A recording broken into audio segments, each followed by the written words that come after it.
Alrighty, ladies and gentlemen, the Wuthering Waves version 3.4 livestream, the Cyberpunk Edgerunners collaboration, all of the hype, the amazingness, the goodness surrounding that, it has just concluded, and we've gotten even more good news because the collab overview, the full details surrounding how the banner is going to work, the free copies of Rebecca are going to work, and of course, some of the additional spending milestones that are going to be available that's actually achievable for almost virtually every single player out there.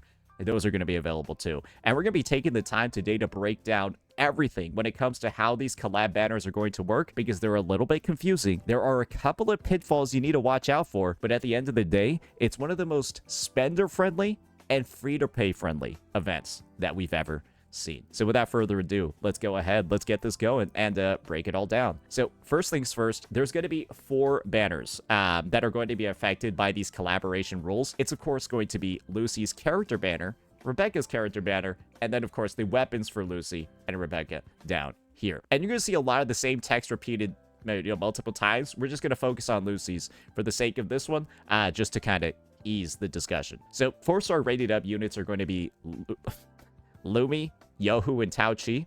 3 of literally the worst 4-star units in the game. I think Kuro Games understands that people are pulling on these units no matter what, and the 4 stars are not even part of the appeal. Yeah, Lumi, Yohu, and Tao Chi are actually the 3 worst ones in the game, so they're getting their money there by giving you useless 4 stars in exchange. So you're going to use a unique resource called a Dreamcatcher Tide to convene over here. This is going to be the big one. And you'll be able to tell it's a Dreamcatcher Tide because it's red. Very, very, very distinct, right? And that's what you're going to be using instead of your typical gold ones. So I hope that you have not spent your Astrite yet, that you've actually been keeping them as Astrite, not, building up a huge store of like the gold thingies, because you might be a little bit fucked if you converted all of them already. There's also going to be a 50-50 on this banner as well, so that's something to keep in mind. If you do lose, then you'll be guaranteed on the next 5-star on any of the character banners in the collab. However, do keep in mind the collab guarantee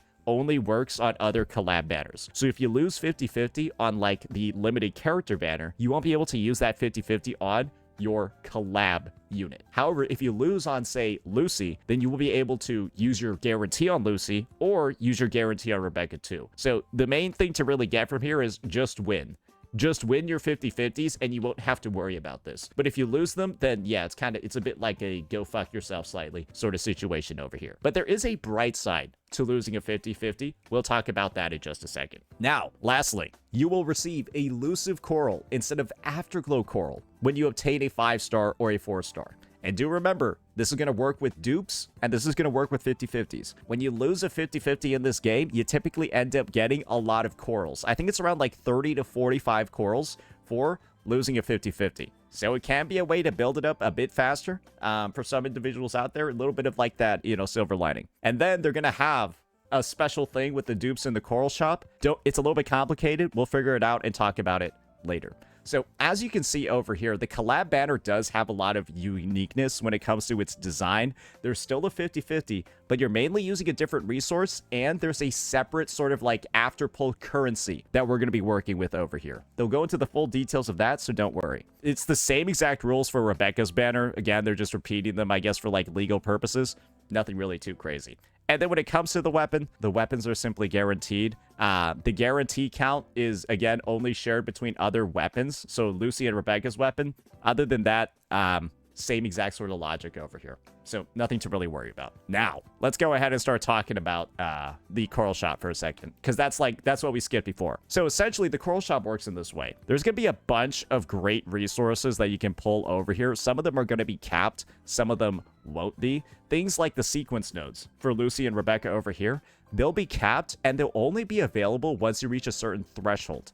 And so basically, you need to get 480 elusive corals to unlock these sequence nodes from the shop. Otherwise, you got things like, I guess, like Phantom Echo skins. You got the actual pulls. You got the weapon pulls. You got some exclusive backgrounds and stuff like that. Tubes, tuners, weekly boss mats, all of that goodness. Even transducers. Those are all going to be there. But to unlock these, you need to get like 480 total corals. So there are a bunch of ways that you can get the corals too. On obtaining a 5-star resonator for the first time, one of the collab units, right? You receive 12 of the elusive corals. And On obtaining them for the 2nd to the 7th time, you will receive 1 wave band and then 12 elusive corals. And then on the 8th time onward, you receive 30, but who's going that far? On obtaining a 4-star, right, you'll receive 2 elusive corals. And then if they have a bunch of dupes already, you'll receive 7. So this is kind of the reality that most people should have. You actually want to have your 4 stars maxed out, all of them at the highest possible sequence nodes ever before pulling on the collab banner. If you're a day 1 or a veteran player, you are winning a lot here because you'll get a shit ton more of the elusive corals. If you're getting like your Tao Chi, your Lumi, your Yohu dupes, if you're getting a 7th, 8th, 9th copy of them, you max out at 6, right? If you get those copies of them on this banner, you'll receive 7 corals instead of 2. Which is pretty good, right? Like 5 corals instead of 2 is pretty good. That's literally like 2.5x. That's a lot. When you receive a 4-star weapon, you receive 2 elusive corals. And when you tame a 5-star that's not on the featured banner, you'll get 25. This is what I'm going to say over here when it comes to the coral shop. It's arguably way worse than the existing coral shop that we have. All the rates are lower. The way that you get these corals is a lot slower. You actually have, I do believe you get 7, right, on the base banner when you get a 4-star and you get like your 7th or 8th copy of them. Here you only get 5, and when you lose on the baseline banner, I think you get like 30 or 45 of these instead. So your rate of getting the elusive corals is lower, and you need 480 of them just to be able to buy one of these for 360. And the rules for that one, though, naturally shows up over here. When you have obtained at least 480 elusive corals, it's going to get hard to actually pull that many times. However, there is one thing that's going to make it easier for us to get there, and that's going to be sweet dream tuning. And this is where the conversation can get a little bit sticky. This is where the conversation can get a little bit complicated because this is in some ways a spending event. It's more so a rebate event based off of the number of times that you've actually pulled. So let's go ahead and start taking a look at some of the numbers over here. So basically, once you pull a certain number of times across all 4 of the collab banners, you'll build up convene attempts over here. And as you pull on this, you'll obtain, well, for the first 4 levels, as you see, a bunch of pulls. Actually, 15 total. And then when you reach 160 total pulls, you'll be able to get a selectable sequence node for Rebecca or Lucy. And so you can see over here, on the journey there, you get 15 to that 160. But additionally, you're also going to have, like, login events that you can do to get 15 for free. So in reality, to get to this 160 pull target across all the banners for the first free copy, the first free sequence node, you actually only need 130 pulls because you're going to get 15 free from logging in, and then 15 as well getting to the 160 over here. So the end result, right, is that you actually need 130, but that's only counting in login rewards. Don't worry, guys. There's going to be plenty of other events as well. You can see there's a nice 5 pull over here from doing certain challenges, and you know there's going to be a bunch of other rewards in the update as well, like story quests and stuff like that, right? So there's going to be even more pulls over there. So the reality actually is only 130, probably less pulls needed, counting the events in the patch. And when we just came off the back of Wuthering Waves 3.3, the update that had around 160 free-to-play pulls, the reality is pretty clear, right? Even if you're a free-to-play that's only started playing in the last update, you should easily have enough pulls to at least get to the first part of this guarantee over here. Assuming you saved.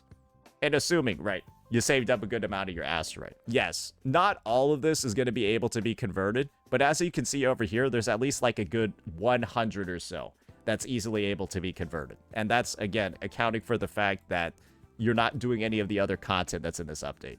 This is achievable for pretty much any person that's been looking forward to this collab. 130 pulls, that's pretty much enough to S0R1 somebody, assuming you won the 50-50, S0R1 Lucy or something like that. But if you lose the 50-50, well then great. By the time you get Lucy, then you'll probably fill out this thing over here. The next couple of milestones, though, are kind of ridiculous, and the rebate is just naturally bad. The next one requires 40 more pulls at 200 and only gives you 5 pulls. The one after that requires 80. Then the next one requires 80. That's just for 15 pulls over here. And then the last one, for the second free character, that's going to be 420. So as you can kind of see, guys, that's a little bit fucking expensive. And so the only ways that people are naturally going to be able to reach those levels is if they're trying to like S6, R5 those characters. But guess what makes this collab just kind of like friendly for everybody? It's friendly for the free-to-plays because you're probably going to be able to get to this free 5-star with no massive amount of savings required. But it's also going to be it's going to be friendly for some of the whales and the spenders out there too, because guess what? The top-up bonuses just reset in this past update, and chances are you might not have actually even used your top-up bonuses yet because of how many pulls are out there. And if you are a spender, well, guess what? You might actually be able to get to this full 420 over here. But that's probably the only people that are going to be able to do it, or the savers that have been saving up for a very, very, very long time. And so, yeah, I would say for like a good majority of players, imagine that you can only redeem like 50% of this event, but it's not hard at all to get to this 50%. And the reality for most people is that sequence nodes are probably kind of like there if you want them. A lot of people just decide not to actually utilize them at all, just because they feel like they make the game too easy for some of their units. And so I think it's like a good like optional sort of reward that some people might not even use or want to use. But the fact that it's kind of like there for like the whales or the spenders, this might be one of the cheapest S6s you have available in the game, if we're going to be honest over here, which is a nice thing to do on the collab. You know, makes it so that these units that are not going to come back necessarily are easier to get. Another thing to note when it comes to the duration of these banners, I probably should have mentioned them. They're going to last for just the whole 3.4 update, and it's only 32 days. So as you see over here, it's not really that long. It's like a 32 day banner. So them making this event, this spending event or whatever, to make it easier for people to S6 their characters, collab characters that won't be coming back, in case you are somebody that wants to do that, I think this is actually a great way to do it. And of course, some people are going to say, oh, well, this is just, you know, pay to win, stuff like that. When the pay to win element of this collab unironically limits the spending that the biggest whales of this game would do on the collab, and makes it so that like it's like even affordable to S6 units for maybe some of the lower spenders, I mean, I kind of view that as like a, hey, I get it, but it's also like, I don't even know if they're making money off of this. Like, do you see the balance over here? Where it's like, they could be going in giga crazy, just making the collab units look nuts, which they are, but then not have this, like, rebate, and then people would just S6 them full price. Because, yeah, after seeing the units and what they do in-game, I would 100% believe that people would S6 these characters full price. Well, it's not over here. And I'm pretty sure they're going to lose a significant amount of money from the whales that will be spending thousands of dollars less because they put this shit in here. That's my personal take, but who knows? Maybe be more affordable is actually getting them some bigger income. But we'll just have to see. If you are a spender, and that is something that you do decide to do, they are going to also have some pretty good packages as well. $15 for, honestly, this is more like 12 pulls.